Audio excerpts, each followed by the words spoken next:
এই কেসের কথা শুনে বলতে পারবে যে নর্মাল মানুষের আমাদের দেশে কতটা কেয়ার করা হয়। আমি রিয়েলি বলছি আর কি পাচ্ছি না। আমাদের দেশের কিছু পলিটিশিয়ান যারা নিজেদেরকে ভগবান মনে করেন, তাদের মতনই একজন এমনই ভগবানের একটু বাইরে যাওয়ার দরকার ছিল তার গাড়ি করে। তখন তিনি তার দুধদেরকে বলেন, তখন তার দুধগুলো রাস্তা পরিষ্কার করতে শুরু করে। তার দুধগুলো ছিল পুলিশ ইউনিফর্মে। যখন তারা রাস্তা পরিষ্কার করে এবং রাস্তার লোকদেরকে সরাতে থাকে, তখন ওখানে একটা মহিলা মোমোজের স্টল লাগিয়েছিল। যখন দুধ ওই মহিলাকে সরাতে বলে, তখন মহিলা বলে স্যার একটু ওয়েট করেন, পানি গরম আছে, আমি সরাচ্ছি। তাদের সময় কোথায় ওয়েট করার, তখন তারা সবকিছু ফেলে দিতে থাকে। তারপরে ফুটন্ত গরম জল মহিলার গায়ে গিয়ে পড়ে এবং তার হাত ঘাড় সবকিছু পুড়ে যায়।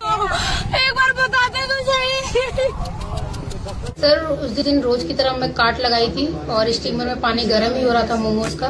चलती हुई गाड़ी आती है, उसमें से एक पुलिस वाले निकलते हैं और वो बोलते हैं हटाओ हटाओ हटाओ। मैंने बोला सर हटा रही हूँ, इसमें पानी गर्म है। बस मैंने हाथ भी ऐसे दिखाया, उन्होंने आओ ना देखा ताओ और सीधे स्टीमर का पानी धक्के से हाथ से मार के तुरंत चलती हुई गाड़ी में बैठ के चले गए। और इसके बाद मैं चिल्लाती रही, लेकिन किसी ने मेरी कोई मदद नहीं की। जो कि पुलिस की 3-4 गाड़ियां गुजरी, फिर भी कोई कुछ भी हेल्प नहीं की।